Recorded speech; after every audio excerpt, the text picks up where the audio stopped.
Meu nome é Neide, tenho 72 anos, sou de Itabaiana, no interior de Sergipe, e hoje eu decidi contar uma história que escondi durante quase toda a minha vida. É uma história que carrega dor, medo, silêncio, mas também carrega coragem. Durante muitos anos, eu fui apenas uma mulher que passava despercebida pelas ruas da cidade. Uma mãe, uma esposa, uma senhora comum. Mas dentro de mim vivia uma menina que gritava, sem que ninguém ouvisse. Eu fui abusada dentro da minha própria casa, por quem deveria me proteger. E passei mais de 60 anos com esse segredo colado na alma, me consumindo aos poucos. Eu resolvi falar, não porque a dor passou, ela não passou, mas porque eu descobri que a minha voz pode ser o começo da cura. Para mim e para tantas outras que ainda vivem caladas. Antes de continuar, eu te peço, se essa história tocar o seu coração de alguma forma, se você acredita que ela pode ajudar alguém, aperta no curtir e se inscreve aqui no canal. É isso que faz esse vídeo chegar a mais pessoas que talvez estejam precisando ouvir exatamente isso hoje. E me conta aqui nos comentários de qual cidade você está assistindo. Eu quero muito saber até onde minha voz está chegando. O que você vai ouvir agora não é só um relato, é uma libertação. Porque eu não estou aqui para pedir pena. Estou aqui para dividir uma verdade que pesou demais nos meus ombros. E quem sabe, no meio dessa caminhada, a gente possa se encontrar e se curar juntas.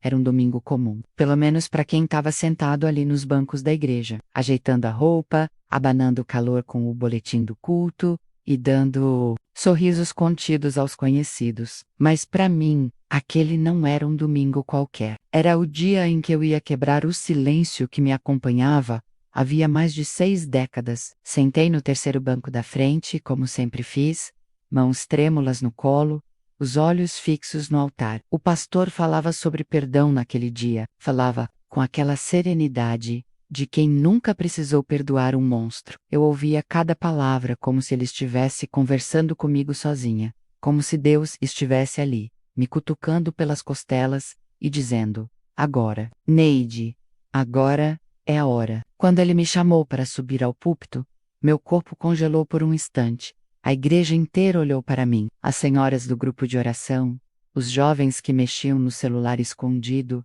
o zelador que sempre limpava os bancos com carinho. Cada olhar parecia um peso sobre os meus ombros. Levantei com um esforço. Meus joelhos ameaçaram ceder, mas firmei os pés no chão. Uma das irmãs mais antigas sorriu para mim, sem saber o que estava por vir. Dei um passo de cada vez, até o microfone. Era como atravessar o deserto da minha própria memória. Peguei o microfone com as 2 mãos, tentando disfarçar o tremor. Respirei fundo. Olhei para o pastor, ele assentiu, com a cabeça, como quem diz vai, é sua hora. Olhei para a congregação, para aquele mar de rostos amigos e desconhecidos, e senti algo apertar meu peito. Não era só medo, era a vida inteira querendo escapar pela garganta. Então eu falei, hoje, eu vim contar algo que nunca contei nem para os meus filhos. Minha voz saiu baixa, quase um sussurro, mas ecoou como um trovão naquele silêncio sagrado. Vi rostos se mexendo, sobrancelhas se erguendo, alguns se endireitando no banco. Continuei. Eu fui abusada pelo meu pai, dos 9 aos 14 anos de idade. A frase saiu inteira, sem parar, como se meu corpo tivesse guardado ela por tanto tempo que na hora de soltar, não houvesse mais controle. Um silêncio denso tomou a igreja. Era como se o ar tivesse sido sugado do ambiente. Ninguém tossia. Ninguém se movia, só aquele silêncio, feito de choque e respeito. Eu engoli em seco e continuei, porque agora não havia mais volta. Era um homem respeitado, trabalhador, dizia a vizinhança. Temente a Deus, dizia minha mãe. Mas à noite, quando a casa dormia, ele se transformava. Eu ouvia o barulho da chave girando na porta do quarto da minha mãe. Ela tomava remédios fortes, dormia pesado, e ele vinha até o meu quarto. Os passos dele, no corredor. Aquilo era o som do terror. Cada passo mais perto era uma promessa de dor, de vergonha, de silêncio. Minha voz começava a falhar. Eu vi uma senhora na terceira fileira levar a mão à boca, os olhos marejados. Outro homem apertava os olhos como se não quisesse ouvir. Mas eu continuei, porque a menina que fui Precisava que eu falasse. Ela estava ali comigo. Eu tentava me esconder. Uma vez me tranquei no banheiro. Ele arrombou a porta. Disse que eu era dele. Que se eu contasse para alguém, Deus me castigaria. E eu acreditei. Acreditei porque ele orava na mesa. Porclaia, Bíblia no domingo. Porque dava esmola para a velhinha da esquina. Eu acreditava que, se Deus ouvia ele, então Deus devia me odiar. As palavras doíam conforme saíam. Cada uma cortava a carne antiga da minha alma. Mas a dor também trazia libertação. A cada confissão, eu sentia o peso diminuir um pouco. Eu tentei contar para minha mãe uma vez. Tinha 12 anos. Ela me chamou de mentirosa, de amaldiçoada, me disse que homem nenhum ia me querer. E eu calei. Me calei por tanto tempo, que achei que nunca mais saberia falar. Cresci com essa pedra dentro do peito. Me tornei uma mulher fria, distante. Casey, Escort. Tive filhos tentando preencher o vazio. Mas o silêncio era um veneno que me corroía por dentro. E o perdão nunca veio. Não até hoje. Senti um nó na garganta quando falei isso. Foi nesse momento que percebi que as lágrimas escorriam pelo meu rosto e que outras lágrimas também escorriam por outros rostos, ali à minha frente. Mulheres e homens, jovens e idosos, chorando comigo, por mim, por eles mesmos talvez. Eu tô aqui hoje não porque perdoei, mas porque entendi que o perdão não é esquecer, não é fingir que não doeu, é parar de carregar o que não era meu. Eu não sou culpada, eu não sou suja. Eu era uma criança que só queria dormir em paz. Minha voz tremia, mas era firme, pela primeira vez, firme, de verdade, como se aquela menina de 9 anos finalmente estivesse sendo ouvida. Se alguém aqui passou por algo parecido, se alguém aqui também sofreu em silêncio, eu quero dizer, você não está sozinha. Não importa a idade, não importa o tempo, sua dor é válida, sua história importa. E você não tem culpa. Senti o microfone tremer na minha mão. O pastor se aproximou e me tocou no ombro, com cuidado, com respeito. Ele não disse nada, mas naquele gesto, eu senti que não estava mais sozinha a Kangragako. Permaneceu em silêncio por alguns segundos depois que terminei de falar. Um silêncio que agora era diferente. Não era mais um silêncio de choque, mas de reverência, de empatia, de presença. Eu desci do púlpito sentindo as pernas bambas, mas o coração leve. Cada passo até meu banco parecia um milagre, e quando me sentei, uma senhora da fileira de trás se inclinou, segurou minha mão e sussurrou: "Você falou por mim também." Eu olhei nos olhos dela, e ali, naquele pequeno gesto, eu entendi o que significava a palavra libertação. Era transformar a dor em ponte, silêncio em voz, vergonha em coragem. E acima de tudo, era começar a viver de verdade, ali, aos 72 anos, pela primeira vez.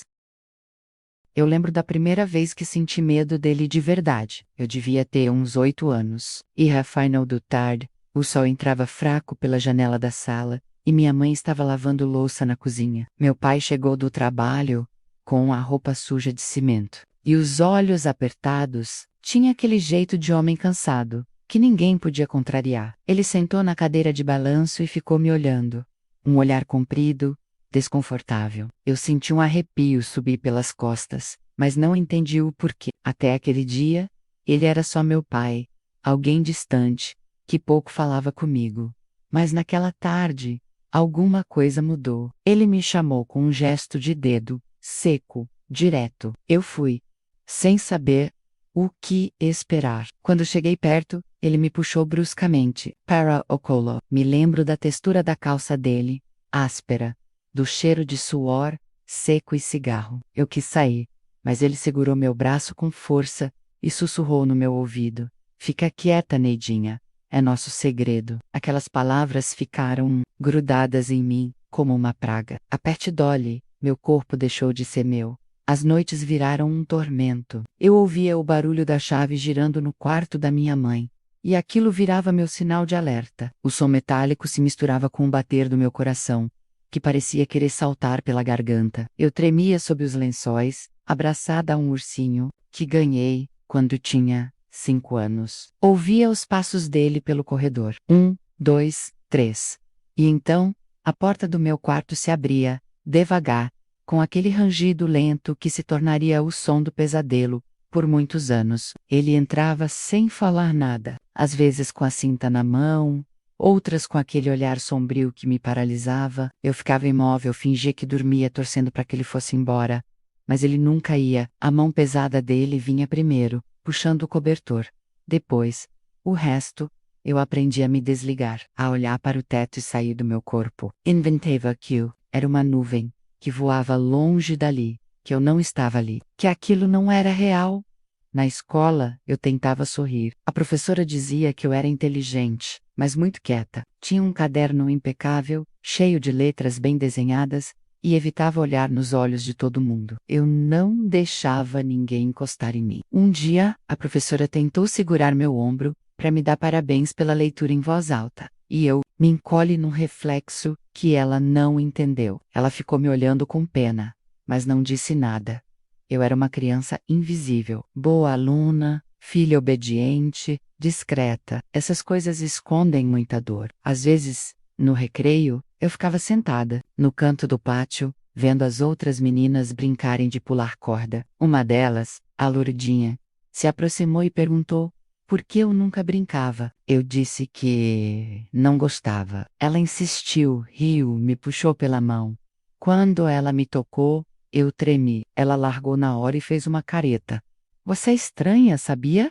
Disse, antes de sair correndo. E eu pensei que sim, talvez eu fosse mesmo estranha. Talvez quebrada, suja. Em casa eu não podia demonstrar nada. Minha mãe era uma mulher rígida, daquelas que acha que filha mulher tem que andar com as pernas fechadas e a boca mais ainda. Ela era religiosa, de oração e jejum. Mas ela era muda, submissa. Eu via os olhos dela quando ele gritava. Ela se apagava como se já tivesse se tornado sombra há muito tempo. Eu achava que, se contasse, ela me salvaria. Que uma mãe protege, que uma mãe não deixa. Então, um dia com o coração na boca, eu criei coragem. Eu devia ter 12 anos. Esperei ela terminar de passar roupa e sentei na beirada da cama, com os olhos no chão. Disse baixo: Mãe, eu preciso te contar uma coisa sobre o pai. Ela parou, me olhou rápido, com um olhar duro. Eu continuei mesmo com medo. Ele vem no meu quarto à noite. Ele me machuca. Ela largou o ferro de passar com força na tábua. Fez um barulho seco. Eu travei. Ela caminhou até mim e me deu um tapa no rosto com a mão aberta. Fiquei atordoada. O tapa doeu, mas mais ainda, doeu o que ela disse depois. Nunca mais diga uma coisa dessas. Você quer destruir essa família? Quer ver seu pai preso, humilhado? Ele é seu pai, criatura. Você devia ter vergonha. Eu chorei baixinho, com o rosto ardendo e o coração em cacos. Ela voltou para o ferro como se nada tivesse acontecido. E eu entendi, ali mesmo, que estava sozinha. A partir daquele dia, eu calei de vez. Comecei a me esconder dentro de mim. Meus cadernos viraram diários secretos. Escrevia neles como se fossem minha única saída. Eu contava para o papel o que não podia dizer a ninguém.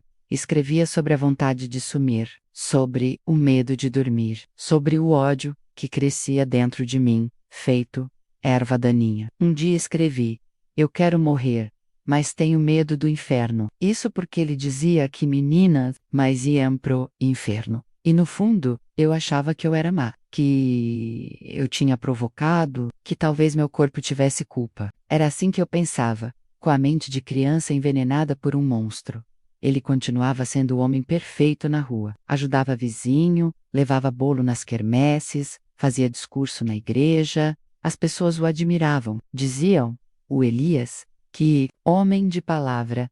Eu ouvia aquilo com nojo. Às vezes achava que eu estava louca, que tinha inventado tudo, que talvez aquilo fosse só um pesadelo que eu mesma criei. Mas então a noite chegava e tudo se repetia, e eu sabia que era real, terrivelmente real. Quando completei 14 anos, algo em mim mudou. Meu corpo começou a crescer, minhas formas se tornaram mais evidentes, e ele começou a me olhar de outro jeito.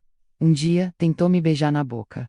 Eu reagi, bati nele com um caderno. Corri pro banheiro, me tranquei. Fiquei lá por horas.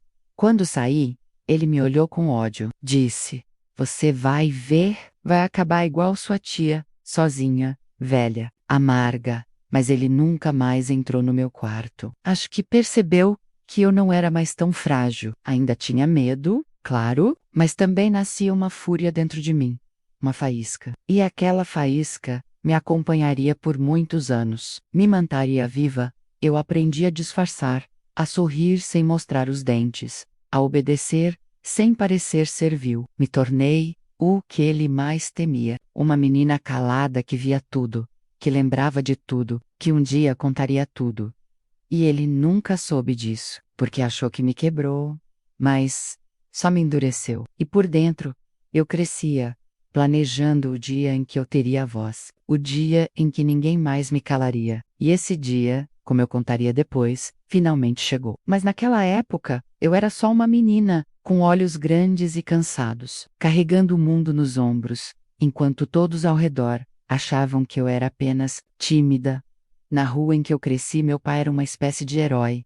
As pessoas o chamavam de seu Elias, o homem de ouro. Ele era pedreiro, forte, calado, daqueles que trabalham de sol a sol e nunca se queixam. Aos olhos dos vizinhos, era um exemplo de honestidade e fé. No Natal, fazia questão de montar o presépio da igreja com as próprias mãos. No domingo, se ajoelhava na primeira fila do culto, de cabeça baixa, as mãos calejadas unidas num gesto de humildade que fazia os outros homens suspirarem, invejosos de tanta devoção.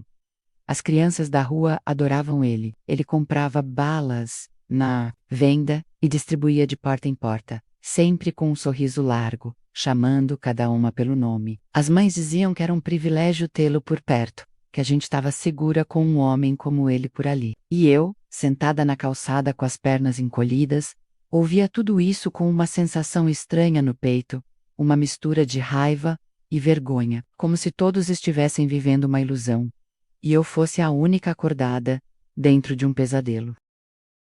Ele tinha um jeito doce com os outros, sabe agradar, seduzir com palavras brandas, com gestos calculados, quando uma vizinha perdia o marido. Ele era o primeiro a aparecer, oferecendo ajuda com o encanamento, com o portão, com qualquer coisa que pudesse servir de desculpa para estar lá. Ele sabia como posar de bom homem, tinha aquele olhar firme de quem impõe respeito, mas também de quem sabe sorrir no momento certo. Ele elogiava as meninas da rua com frases que pareciam inocentes, mas me davam calafrios. Essa sua filha vai dar trabalho, hein, Dona Lúcia? Tá ficando uma mocinha linda. E as Maisrion, vaidosas, como se fosse um elogio qualquer. E eu queria gritar, queria dizer, ele fala isso, e depois ele vai pro quarto da filha dele. Mas eu só engolia seco, com os olhos grudados no chão, com as mãos suadas fechadas dentro dos bolsos do casaco. Eu usava casacos grandes, mesmo no verão. Era como uma armadura. Quando alguém perguntava por que eu não tirava o agasalho no calor, eu respondia com um encolher de ombros. A verdade é que eu sentia vergonha do meu corpo, vergonha do que ele fazia comigo, vergonha do que eu era. E eu queria me esconder, queria sumir, cobrir cada pedaço de pele que de alguma forma me tornava vulnerável. Meu corpo era um lugar que eu odiava habitar, um lugar onde eu não era segura, não era respeitada, não era minha. E isso transparecia, mesmo eu tentando disfarçar. As pessoas notavam algo, às vezes era só um comentário. Essa menina é tão na dela, né? Outras vezes era mais direto, como o que ouvi de uma prima durante um almoço de família. Você é esquisita, Neide. Parece uma velha encolhida. Eu ri por educação, mas por dentro, eu murchava cada vez mais. Tinha uma amiga, a Zuleika, que vivia me perguntando por que eu nunca namorava. Ela era dessas que sonhavam com vestidos de noiva e cartas de amor. Tinha cadernos cheios de corações, rabiscados e nomes de meninos da escola. Um dia, a gente estava sentada na escada da casa dela, comendo laranja, e ela soltou: Neide, você já beijou alguém? Eu gelei, travei, demorei para responder. Ela me cutucou, rindo. Vai dizer que você nunca nem pensou nisso? Tá todo mundo de olho no Leandro. E ele vive olhando para você. Eu olhei para ela, depois para o céu, e respondi: Eu não gosto dessas coisas. Não. Ela franziu a testa. Como assim, dessas coisas? Eu mordi um gomo de laranja para não ter que explicar. Mas ela insistiu. Você tem nojo? Ou tem medo? Eu não sabia responder. Era os dois. Era tudo, era aquele sentimento sujo que grudava em mim desde pequena. Era a lembrança das mãos dele, do peso do corpo dele sobre o meu. Eu não conseguia imaginar ninguém me tocando sem sentir vontade de sair correndo. Então eu disse só: acho que não nasci para essas coisas. E ela, com sua inocência, respondeu: besteira. Um dia aparece alguém que muda isso. Eu quis acreditar. Mas no fundo, eu sabia que nada mudaria aquilo. Nada faria meu corpo voltar a ser meu. Meu pai, em casa, era um homem de silêncio e controle. Não gritava, não batia na gente com frequência. Mas quando batia, era certeiro. E o silêncio dele doía mais do que qualquer castigo. Era um silêncio de ameaça, de domínio. Ele tinha um jeito de olhar que congelava a alma. Quando a gente fazia algo errado, ele não precisava levantar a voz. Bastava aquele olhar. Eu cresci tentando não provocar aquele olhar. Fazia tudo certo, limpava a casa, ajudava minha mãe, tirava boas notas, mas à noite, nada disso me protegia. À noite, eu era só uma menina presa dentro de um quarto escuro, ouvindo a maçaneta girar devagar. E mesmo assim, ele era o orgulho da família. Nas festas, sentava na cabeceira da mesa, contava histórias da infância, ria alto, servia os outros com generosidade. Minha mãe sorria com admiração, dizia: se tem um homem bom nesse mundo, é esse aqui. E eu queria levantar da cadeira e gritar: ele é um monstro! Vocês estão todos cegos! Mas eu ficava ali, comendo em silêncio, sentindo o gosto da comida se misturar com o gosto do nojo e da impotência. Às vezes, achava que eu era louca, que talvez tudo aquilo fosse invenção da minha cabeça. Porque como é que um homem podia ser tão bom para os outros e tão cruel comigo? Como é que ninguém via? O tempo foi passando e eu fui ficando mais quieta, mais fechada. Comecei a colecionar segredos como quem coleciona cicatrizes. E meu pai seguia sendo o mesmo na rua.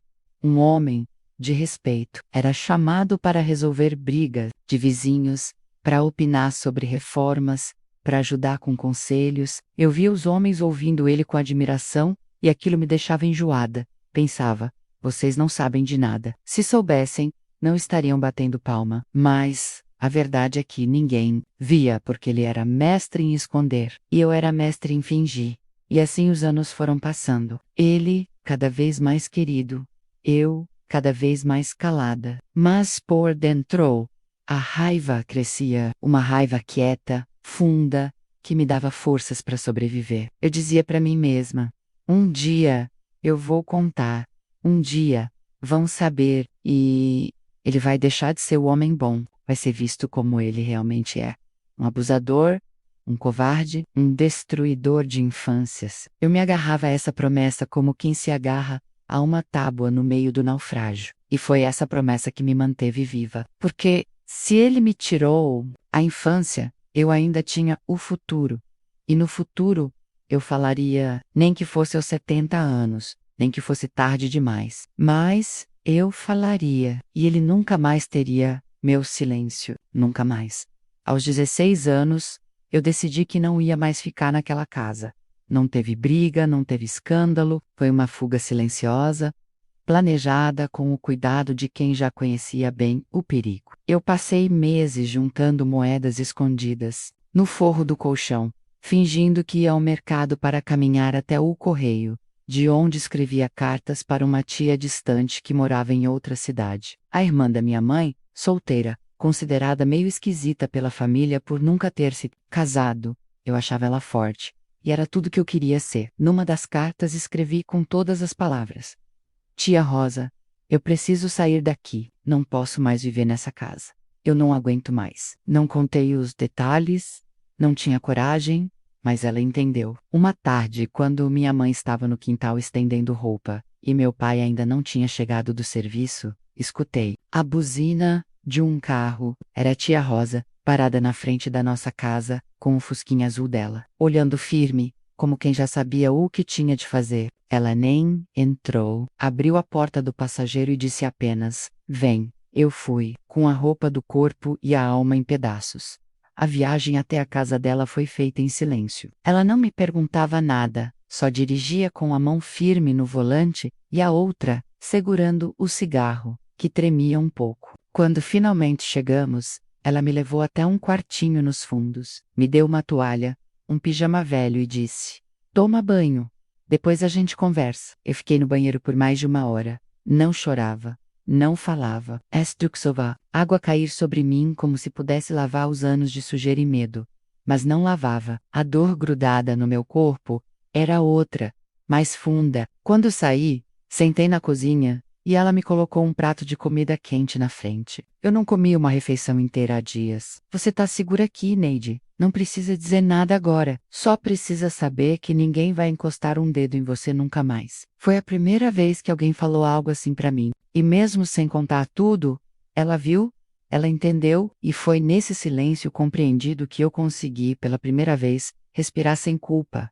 Com o tempo, ela tentou me convencer a fazer terapia. Arrumou uma psicóloga, que atendia mulheres vítimas. Tive Olância. Na primeira sessão, e eu entrei. A mulher me olhou com doçura, sem pressa, e disse: "Você não precisa me contar tudo hoje, nem amanhã. Só o que quiser, no tempo que for possível." Eu fiquei calada quase o tempo inteiro, só mexendo nos dedos, olhando para o tapete florido da sala. No fim, quando ela me agradeceu pela presença, eu levantei com os olhos cheios d'água e disse: "Eu não sei se um dia vou conseguir contar, mas eu quero esquecer." E ela respondeu: "Antes de esquecer, a gente precisa lembrar. Lembrar para entender que a culpa não é nossa." Essas palavras me acompanharam por muitos anos.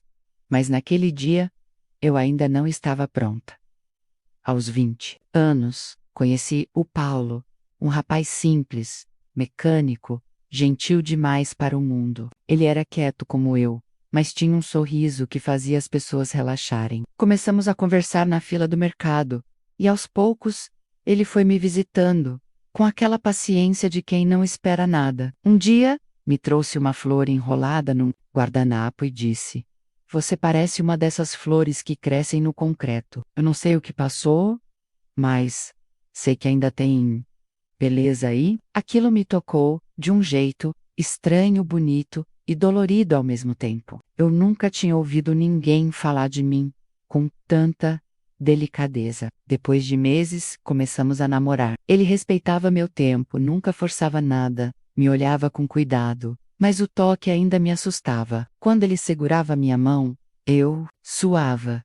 Quando se aproximava demais, eu travava. Um dia, ele tentou me abraçar por trás enquanto eu lavava a louça, e eu gritei tão alto que ele deu 2 passos para trás, assustado. Eu chorei na mesma hora, pedindo desculpas, e ele, calado, só me envolveu num cobertor e disse: "Eu não vou te machucar. Nunca. E se você nunca quiser me contar nada, tudo bem. Eu só quero que você saiba que eu estou aqui." E ela... Mesmo assim, o passado me rondava como um fantasma. À noite, os pesadelos vinham com força. Eu acordava suando, com a respiração curta, sentindo o quarto girar. Sonhava que ele estava de volta, que batia na porta, que entrava pela janela. Sonhava que todos sabiam e riam de mim, que diziam: "Ela mereceu, ela provocou." Em alguns desses sonhos eu era criança de novo, vestida de branco, presa num quarto sem janelas. Acordava com o peito apertado, chorando em silêncio porque ainda achava que chorar alto era perigoso. Paulo às vezes acordava junto, me abraçava com cuidado, e eu encostava o rosto no peito dele, como quem procura abrigo numa tempestade. Tentei ter filhos, logo depois que casamos. Mas o medo me fazia: "E se eu tivesse uma filha? E se eu não conseguisse protegê-la? E se eu me tornasse minha mãe? Cega, cúmplice, calada?" Essa pergunta me assombrava. A culpa me fazia duvidar da minha capacidade de amar de forma plena. Mas o tempo me convenceu. Tive minha primeira filha aos 27. Quando ela nasceu, eu chorei como nunca tinha chorado antes. Olhei para aquele corpinho frágil nos meus braços e fiz uma promessa: "Muda, ninguém vai te machucar.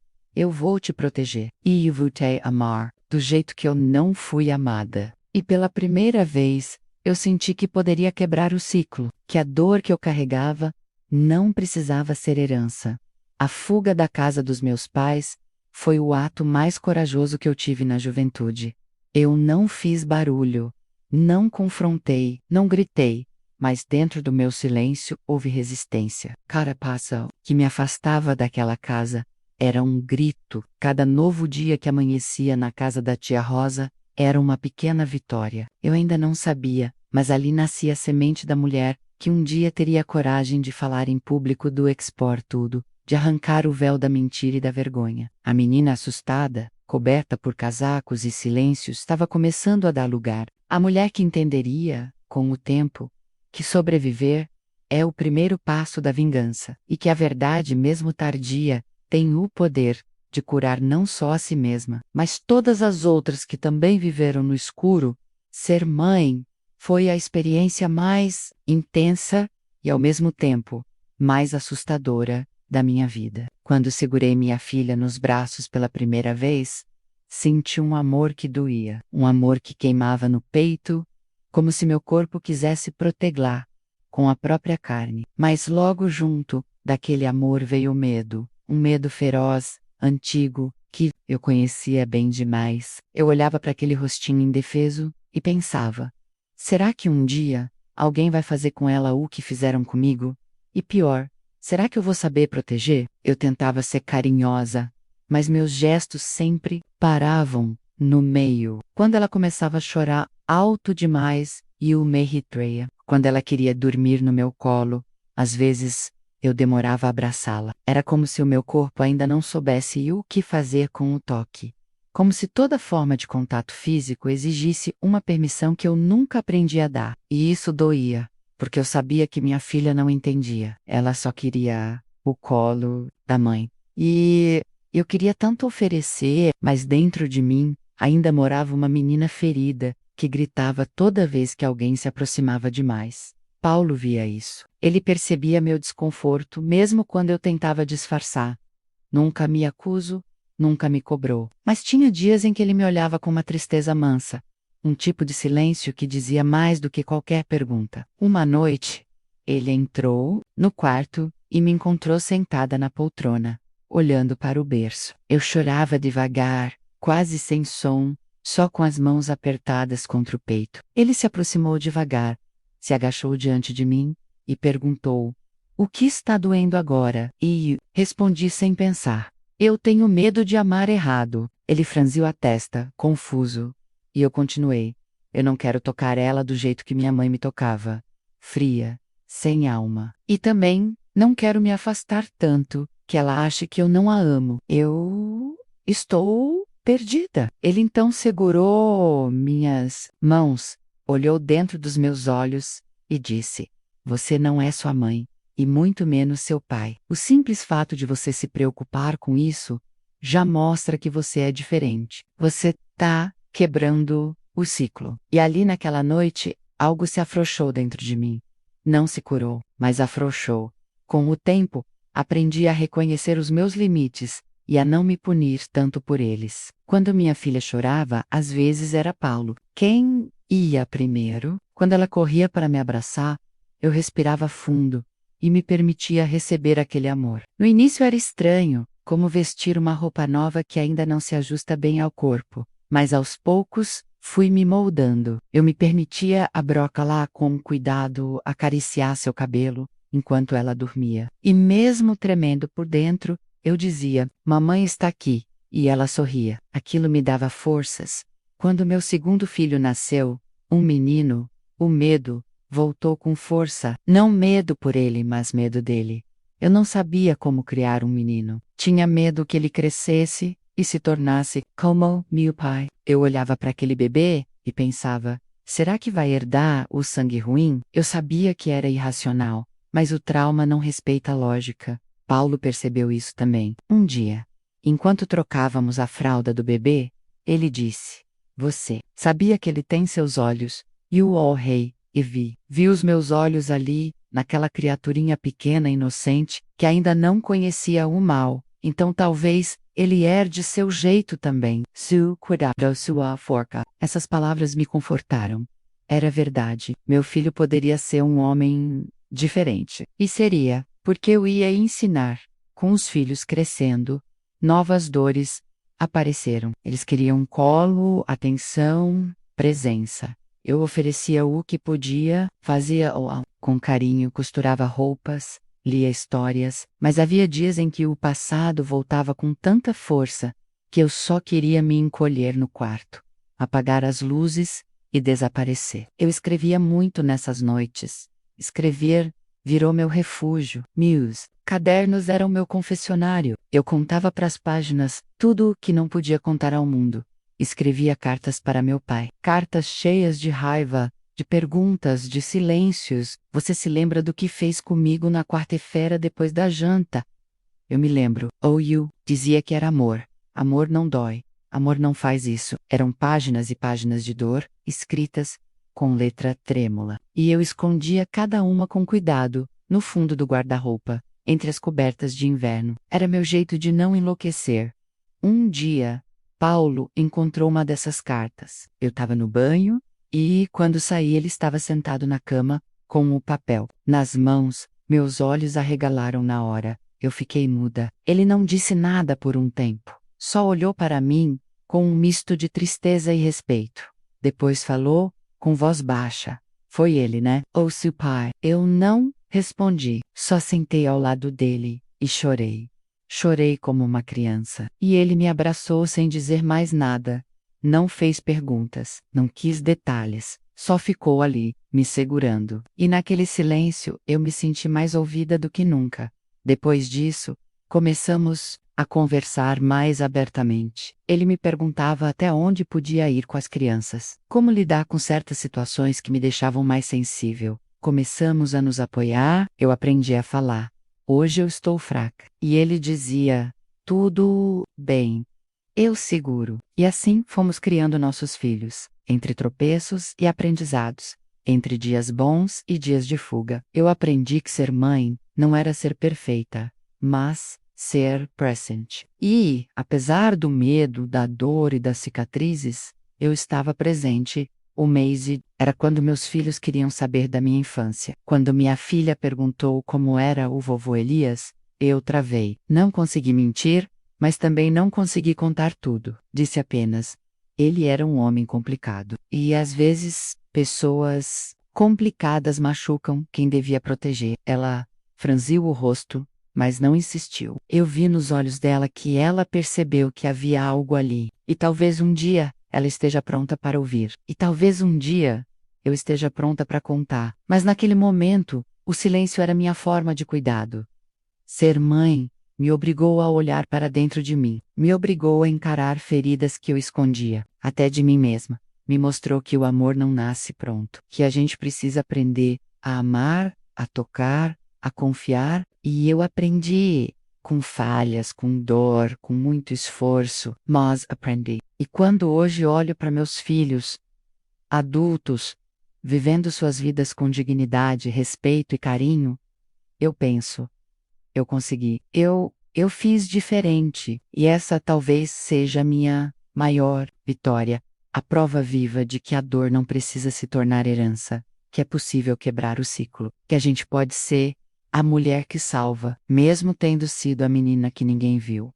Foi numa manhã de janeiro, quente e abafada, que recebi a notícia de que ele estava morrendo. Eu estava lavando a louça do café, distraída com o barulho da água e o tilintar das xícaras, quando o telefone tocou. Era minha irmã mais nova, a única que ainda mantinha algum contato com ele. Ela falou com a voz embargada, mas sem surpresa, como se já esperasse aquilo há muito tempo. Neide, o pai, está no hospital. Disseram que não passa do fim da semana. Minha mão congelou na metade do movimento, com o pano molhado escorrendo entre os dedos.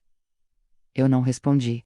Fiquei olhando para a parede tentando entender o que sentia, mas não era tristeza. Também não era alívio, pelo menos não de imediato. Era um buraco estranho, uma mistura de sensações que não tinham nome. Ela continuou falando, perguntando se eu queria vê-lo, se ia visitar. América disse que ele está lúcido, mas fraco. Se você quiser falar alguma coisa, agora é a hora. Eu apenas disse que ia pensar.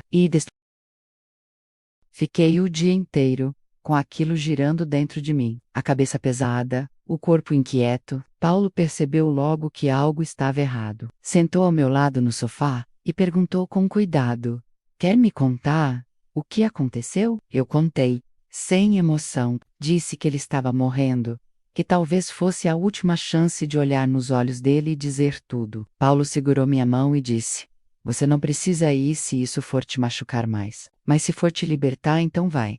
Vai por você." Aquela frase ficou ecoando em mim. E se fosse isso? E se ver ele à beira da morte fosse a última peça que faltava para fechar a ferida? E se a justiça que nunca veio da lei viesse, de alguma forma, de mim? No dia seguinte, entrei num ônibus com o coração batendo rápido. A cidade em que ele estava era pequena, do interior, a mesma onde cresci. Cada curva da estrada parecia trazer uma lembrança de volta. As janelas embaçadas deixavam entrar o cheiro do mato da poeira seca. E isso já era o suficiente para minha barriga embrulhar. Quando desci na rodoviária, tudo parecia menor. As ruas, as casas, até os postes, como se aquela cidade tivesse encolhido enquanto eu crescia, tentando me afastar de tudo que ela representava. Peguei um táxi simples até o hospital, e quando o carro parou em frente ao portão, eu quase desisti. O coração apertou no peito como um aviso, mas eu respirei fundo, paguei a corrida e desci. No corredor frio do hospital, o som dos monitores, o cheiro de álcool e soro, e o eco dos meus próprios passos me acompanharam até a porta do quarto. Minha irmã estava lá, sentada numa cadeira de plástico, com os olhos inchados e as mãos cruzadas sobre o colo. Quando me viu, levantou num susto. "Você veio." Eu apenas acenei com a cabeça. Não havia o que dizer. Ela abriu a porta devagar e sussurrou: "Ele está dormindo, mas..." Acorda. Entrei, e foi como entrar num pesadelo antigo, daqueles que a gente acha que superou, mas que volta em detalhes inesperados. Lou estava magro, com o rosto enrugado, os cabelos ralos e a pele amarelada. A máscara de oxigênio cobria metade do rosto, e mesmo assim, ainda era ele, o mesmo homem que atravessava o corredor à noite, o mesmo que me tirava do sono, com a respiração pesada, o mesmo que se ajoelhava na igreja e sorria para as vizinhas. Fiquei parada ali, sem saber o que fazer. Minhas mãos suavam, o estômago se revirava. Então ele abriu os olhos, devagar, e me viu. Por um segundo, achei que não me reconheceria. Mas reconheceu. E sorriu. Um sorriso fraco, quase desfeito, mas ainda assim arrogante. Um sorriso que me gelou até os ossos. Ele tentou falar, mas tossiu. Tirou a máscara devagar e disse com a voz rouca: "Neidinha, volta ver." Eu senti um nó se formar na garganta. Mas não era emoção.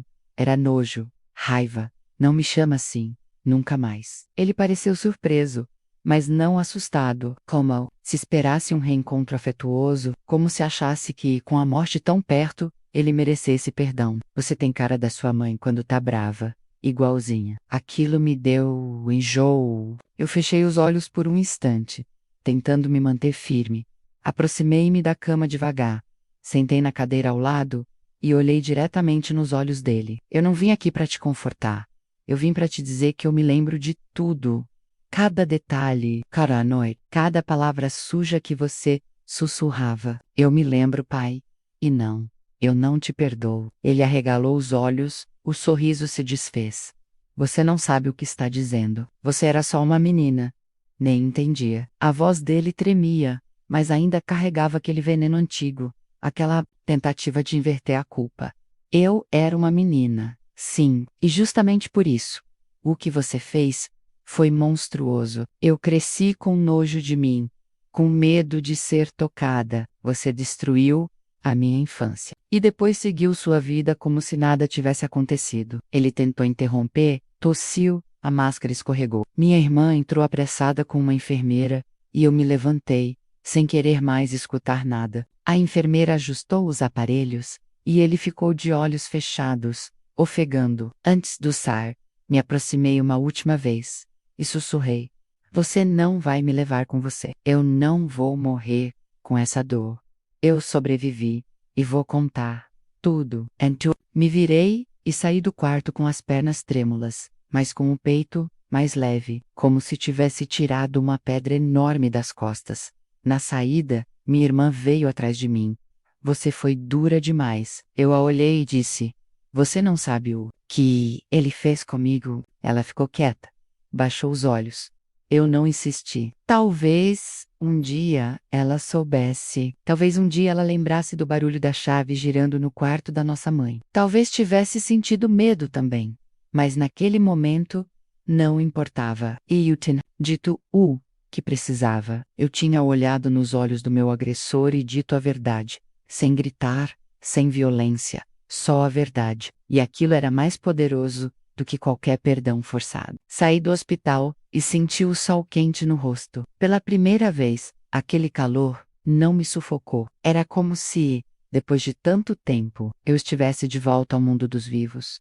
Algumas semanas depois da visita ao hospital, quando ele já havia morrido e sido enterrado com todas as honras que a ignorância permite a um homem respeitado, eu recebi um telefonema inesperado. Era o pastor da igreja do meu bairro, aquele mesmo que me via aos domingos com minha Bíblia antiga no colo e os olhos sempre distintos. Ele sempre foi gentil, mas nunca impassível, e talvez por isso, sua ligação me causou surpresa e uma pontada de inquietação. Ele começou com uma saudação formal, me perguntando como eu estava lidando com a perda do meu pai. Eu respirei fundo, engoli a resposta verdadeira e apenas disse: Estou em paz. Ele ficou em silêncio por uns segundos. Como sei tives entendido que havia algo mais por trás daquelas palavras. Depois falou: Estamos organizando o culto especial do Dia das Mulheres aqui na congregação, e pensamos em chamar algumas mulheres da comunidade para compartilhar histórias de superação. Seu nome foi o primeiro que veio à minha mente. Fiquei muda. O silêncio se estendeu a ponto de ele perguntar: Neide, você ainda está aí? E eu responde, com a voz baixa, mas firme: Tô aqui, pastor. Só não sei se tenho algo bonito o suficiente para contar. Ele então disse uma frase que me atravessou. Não estamos buscando histórias bonitas, irmã. Estamos buscando histórias verdadeiras. E a sua é uma delas.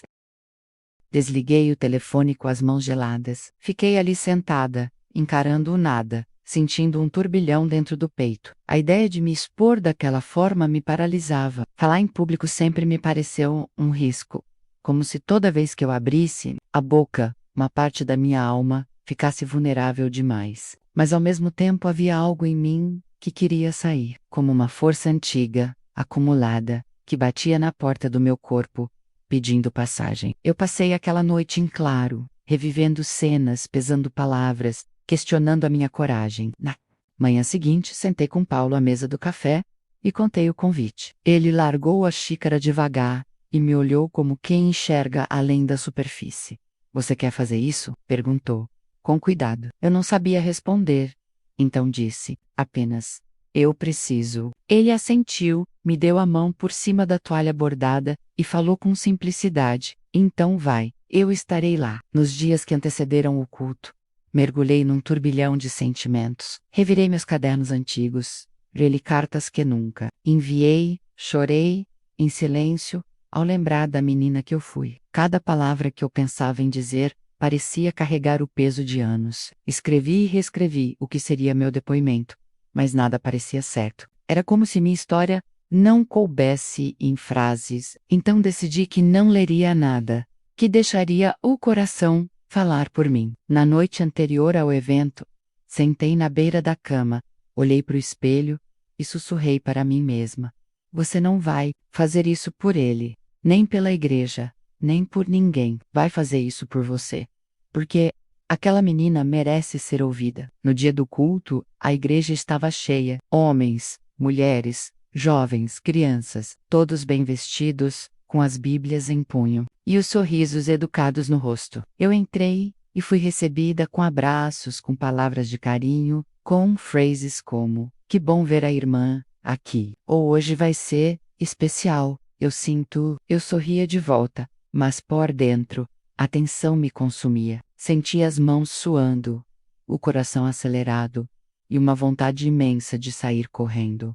Mas fiquei, porque sabia que não podia mais me esconder. Quando o pastor me chamou ao púlpito, senti as pernas fracas, mas caminhei. Cada passo foi como atravessar uma ponte entre passado e presente. Subi os degraus, segurei o microfone com as duas mãos e encarei aquela multidão de rostos tão familiares e, ao mesmo tempo, tão distantes da minha verdade.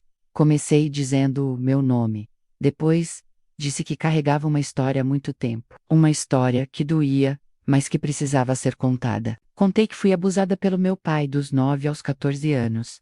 A reação foi instantânea. Um silêncio absoluto tomou conta da igreja. Os olhares mudaram. Vi choque, incredulidade, dor. Mas continuei. Disse que passei anos calada, com medo, com vergonha, que tentei esquecer, mas não consegui, que cresci me sentindo errada, suja, desconectada de mim mesma. Falei da noite em que minha mãe me bateu quando tentei contar. Falei dos casacos usados no verão, dos abraços evitados, das noites em claro. Falei da fuga, da tia que me acolheu, do homem que me amou, mesmo sem entender todas as minhas dores. E então olhei para o fundo da igreja e disse: se alguém aqui passou por algo parecido, eu quero que saiba, você não está sozinha. E você não tem culpa nenhuma. Aquelas palavras saíram com um peso e uma leveza ao mesmo tempo.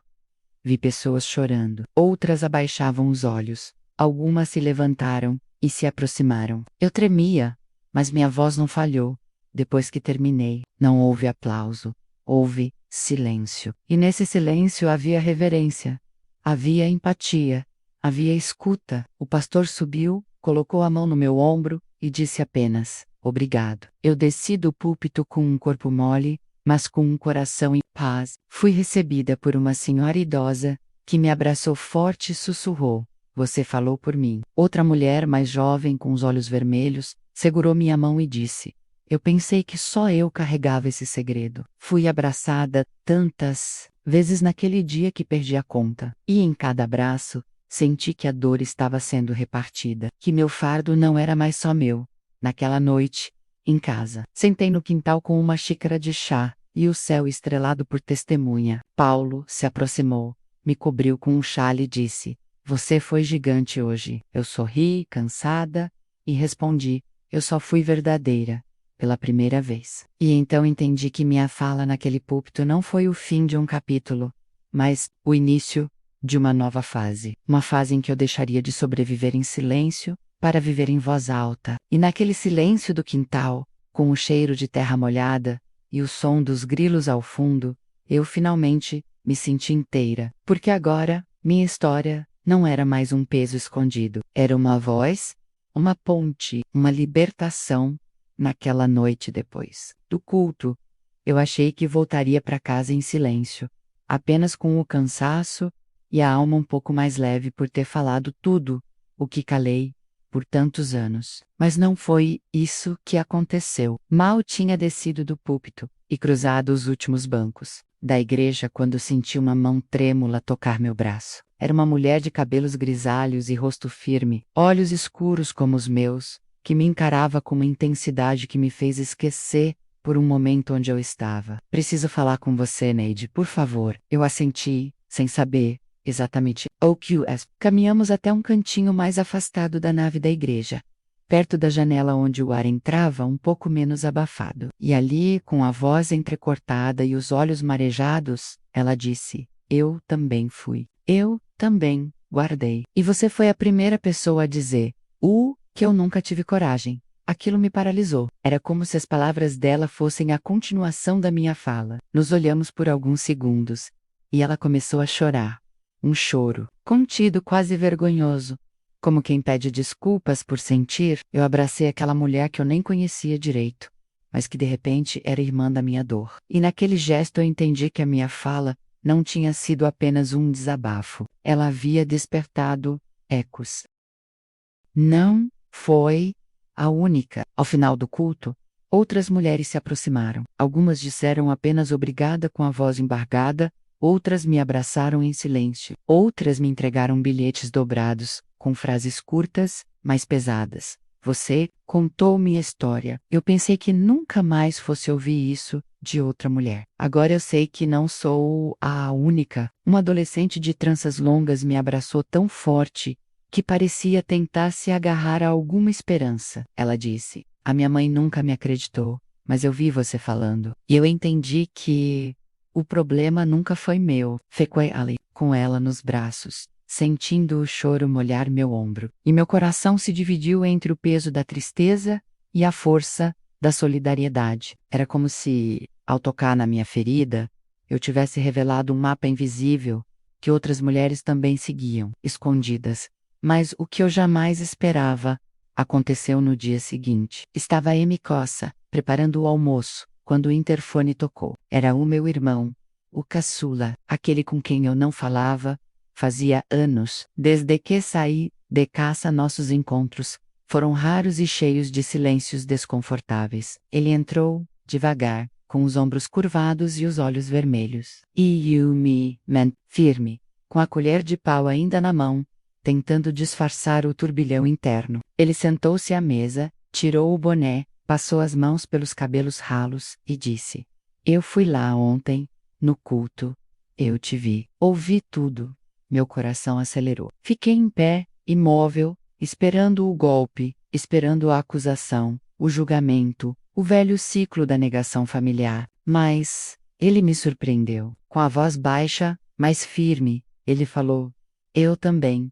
Ele fez comigo também. Foi como levar um soco no estômago. Eu encostei na pia, tremendo, sem conseguir respirar por alguns segundos. Ele continuou: eu era pequeno demais para entender, mas eu me lembro da porta do seu quarto abrindo, eu me lembro do seu choro abafado. E depois ele começou a entrar no meu também. As palavras vinham pausadas, doloridas, como quem arranca espinhos antigos da carne. Sentei-me na cadeira em frente a ele, sem dizer nada.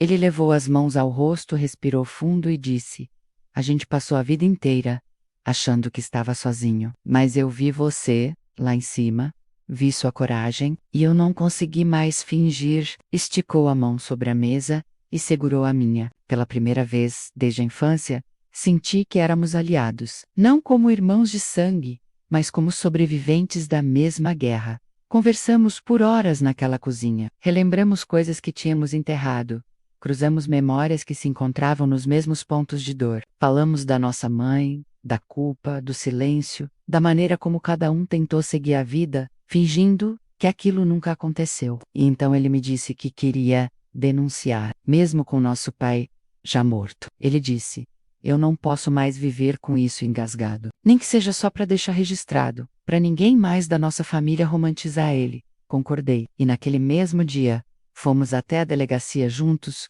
contemos tudo. Registramos os boletins. Explicamos que o autor dos crimes estava morto, mas que a denúncia era necessária. A policial que nos atendeu foi respeitosa, séria, e disse: vocês não têm ideia de como isso pode ajudar outras vítimas. Mesmo sem punição judicial, o reconhecimento oficial importa. Algumas semanas depois, um jornalista da cidade, que estava presente no culto, me procurou, disse que havia se comovido com meu depoimento e que gostaria de escrever uma matéria sobre mulheres que rompem o silêncio na terceira idade. Eu hesitei. O medo de me expor mais uma vez era enorme, mas ele me garantiu que faria tudo com sensibilidade, que protegeria nomes e detalhes íntimos, e que o objetivo era inspirar outras mulheres a também denunciarem. Aceitei, com a condição de que a matéria fosse centrada na importância de ouvir e acreditar nas vítimas. Quando a matéria saiu, com o título Vozes que o tempo não calou, a repercussão foi maior do que eu podia imaginar. Recebi ligações de outras mulheres da cidade, de outras regiões, de instituições, que queriam que eu falasse em eventos, em encontros, em rodas de conversa. De repente, a menina que calou por tanto tempo estava ensinando outras a gritarem. Minha irmã, aquela que me ligou quando o pai adoeceu, leu a matéria. Um dia me mandou uma mensagem curta: eu não sabia, me perdoa. Eu respondi com outra breve: eu também não sabia que você não sabia. Não tivemos uma reconciliação completa, mas abrimos uma porta. E só isso já foi um começo.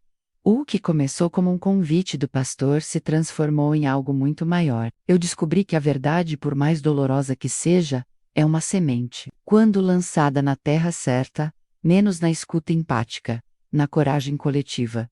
No amor sincero, ela floresce. E cada mulher que me procurava, cada abraço, cada carta, cada depoimento, era uma prova disso. Era como se finalmente eu tivesse encontrado o propósito daquela dor. Não o sentido, porque certas coisas não fazem sentido, mas o destino. E meu destino agora era claro: usar minha história para que outras não fossem esquecidas, desacreditadas, apagadas. Naquela mesma igreja onde fui silenciada tantas vezes pelo medo, agora eu era ouvida. E mais do que isso, eu era eco, a voz daquelas que ainda não podiam falar, a confirmação viva de que a dor, quando dividida, perde o poder de nos paralisar, e de que, mesmo com todas as cicatrizes, é possível seguir, não como quem finge que não doeu, mas como quem mostra ao mundo que, apesar de tudo, escolheu viver. O tempo passou depois da denúncia e da matéria no jornal, mas algo dentro de mim continuava em ebulição, como se a minha história ainda não estivesse completa, como se ainda houvesse mais a fazer. Eu pensava muito nos rostos que vi naquela igreja depois do culto, nos olhos marejados, nas mãos trêmulas que seguraram as minhas, como se eu tivesse aberto uma porta que ninguém ousava tocar. Aquilo não podia terminar ali. A dor que me corroeu por tantos anos, que quase me matou em silêncio, agora precisava servir para algo maior do que eu. Foi quando recebi um convite inesperado da prefeitura da cidade. Eles queriam que eu participasse de uma roda de conversa num evento de saúde mental voltado para a terceira idade. Era a primeira vez que uma mulher da minha faixa etária ia falar publicamente sobre abuso sexual dentro da família, naquele espaço institucional. O medo me visitou de novo, é claro, mas dessa vez ele não encontrou tanto abrigo. Eu já tinha enfrentado o mais difícil. Olhado meu agressor nos olhos, falado diante de uma igreja cheia, rompido o silêncio com meu irmão e acolhido o testemunho de tantas outras. Aceitei.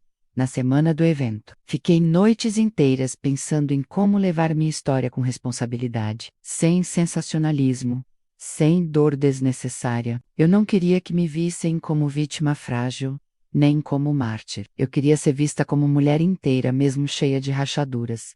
Porque era isso que eu tinha me tornado. Preparei minhas palavras com carinho, lembrando de cada etapa da minha caminhada. Escrevi num caderno simples, desses de capa dura, usando uma caneta azul e minha letra já trêmula pelos anos, mas firme pela convicção. Escrevi frases como sobreviver é um ato de resistência. Falar é libertar não só a si mesma, mas todas as que ainda estão presas. Quando cheguei ao auditório no dia do evento, estava lotado, senhoras bem vestidas, com seus cabelos grisalhos, penteados com cuidado, homens calados sentados nas cadeiras do fundo, jovens do jaleco, estudantes de psicologia disseram. Quando me chamaram ao palco, vi que meu irmão estava lá, sentado na primeira fileira. Ele me olhava com orgulho. Aquilo me deu forças. Falei com coração, contei sobre a menina que eu fui, a mulher que escondi dentro de mim por anos, o peso que carreguei em silêncio. Contei do dia em que visitei meu pai no hospital, e disse, enfim, que me lembrava de tudo. Falei de como a fala me curou mais do que qualquer perdão forçado. E então, ao final, disse algo que nunca tinha dito antes em público.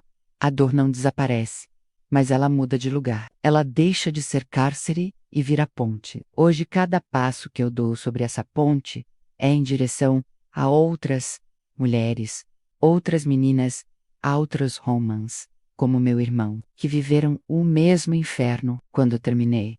Não houve palmas imediatas. Houve silêncio, mas era um silêncio cheio, cheio do tudo. E depois, um a um, eles começaram a aplaudir, de pé, com os olhos brilhando. No fim do evento, um grupo de mulheres se aproximou. Elas estavam ali representando um coletivo Requiem, formado por vítimas de abuso intrafamiliar. Me disseram que estavam buscando uma porta-voz, alguém que tivesse vivido, mas também superado, que tivesse coragem de estar à frente. Me chamaram de referência. Eu ri. Um riso humilde, quase sem jeito. Eu sou só uma mulher cansada que um dia decidiu não se calar mais. Mas elas insistiram.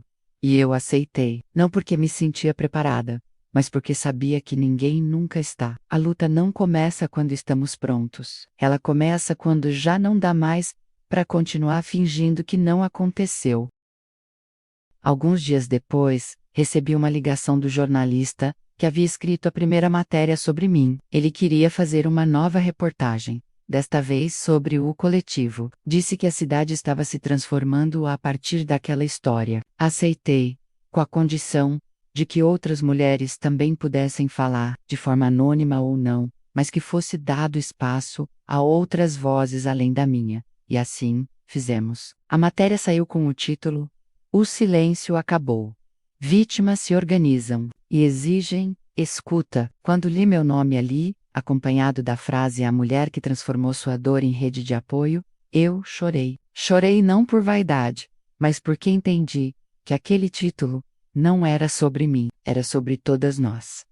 Dias depois da nova publicação, recebi uma carta, escrita à mão, papel amarelado, envelope simples, sem remetente.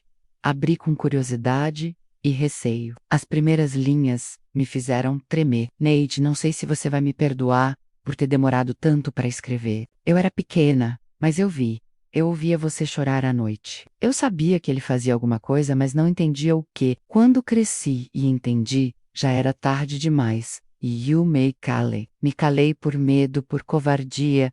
Eu sou sua prima. E peço perdão por não ter feito nada." Li e reli aquela carta tantas vezes que decorei. Era mais uma peça do quebra-cabeça, mais uma confirmação de que eu não estava louca, não estava sozinha, nunca estive, só tinha sido invisível num mundo que insiste em não ver o que é mais doloroso. Numa das reuniões do coletivo, sugeri que criássemos uma forma de registrar formalmente os casos, mesmo os antigos, mesmo os que não tinham mais chance de punição judicial. Uma das mulheres sugeriu: "Vamos fazer um memorial, um arquivo vivo, uma forma de dizer: nós existimos, e eles existiram. E o que fizeram também existiu." Assim nasceu o projeto Vozes Invisíveis. Criamos uma página online com relatos, textos, vídeos, depoimentos escritos à mão, um espaço de escuta e registro.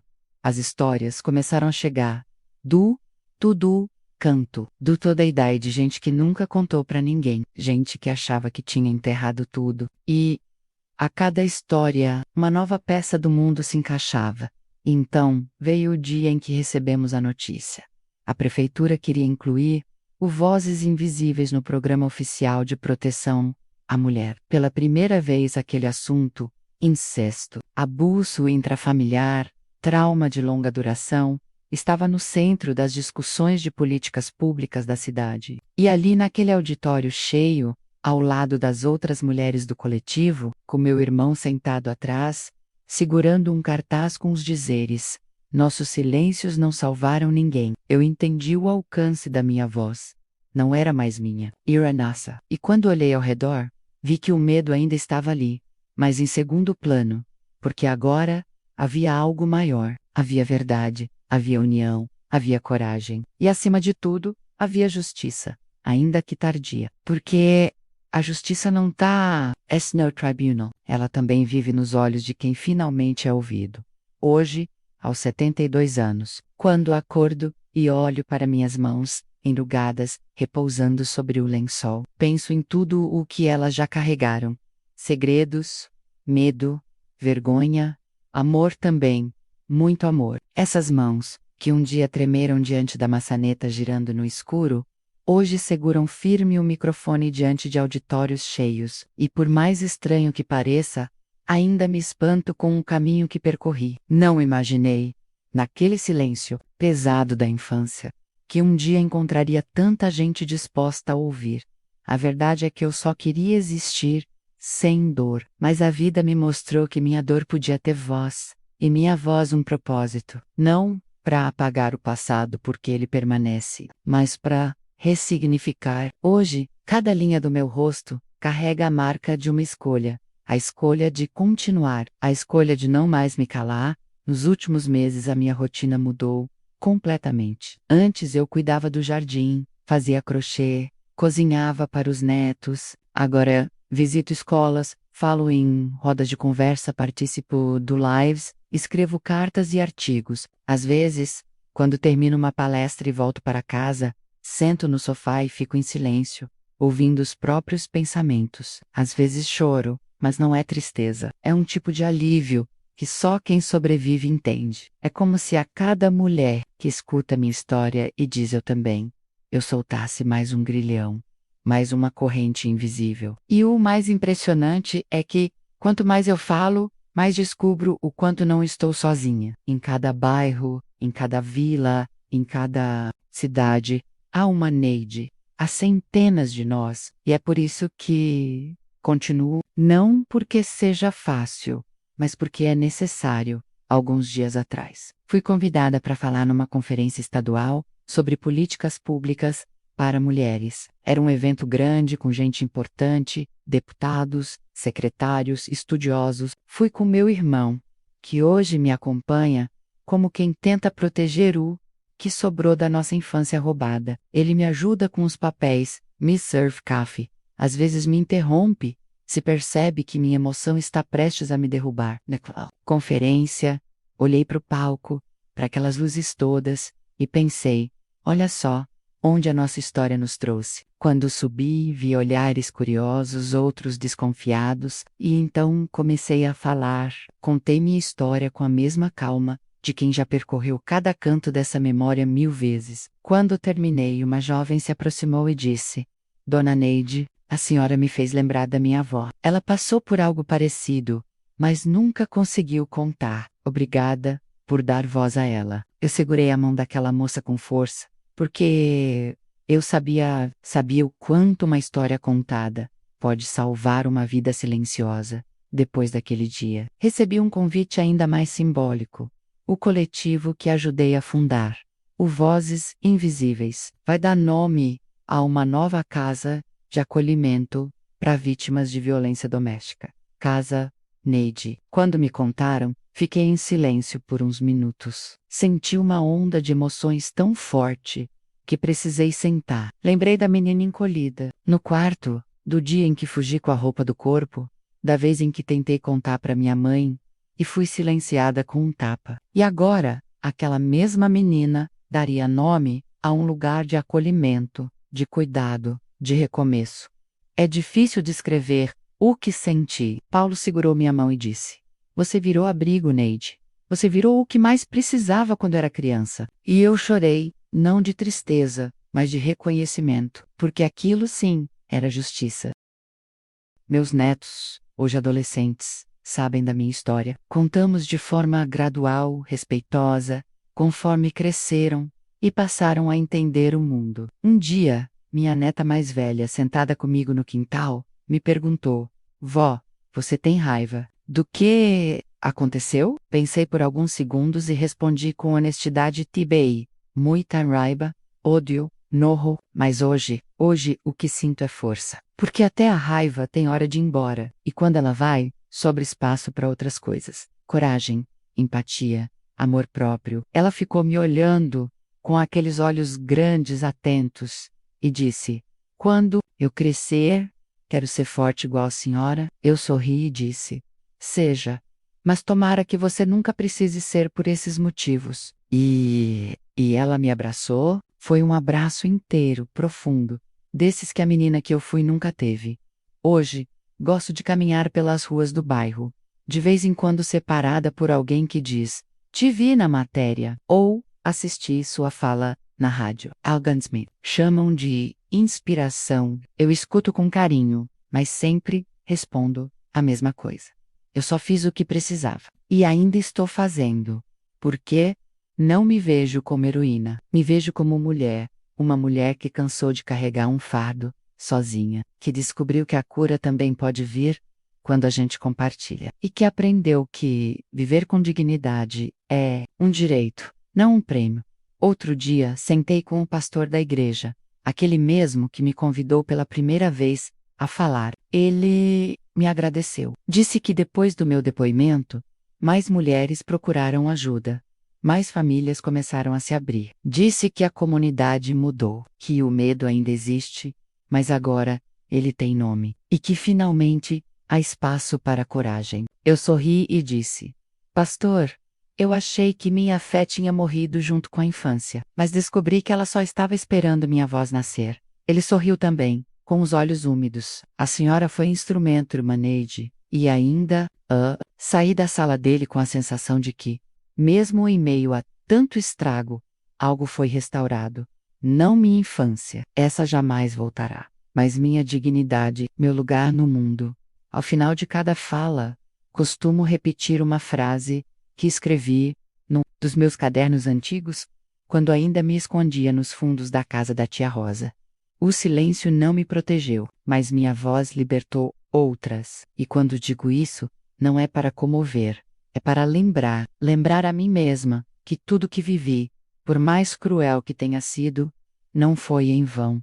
Eu sobrevivi. E sobreviver, para nós, é um ato de resistência. É uma forma de existir com verdade. E é também um presente que eu escolho repartir todos os dias, com cada mulher que ainda anda calada, com cada homem que carrega um trauma antigo, com cada criança que merece crescer em paz.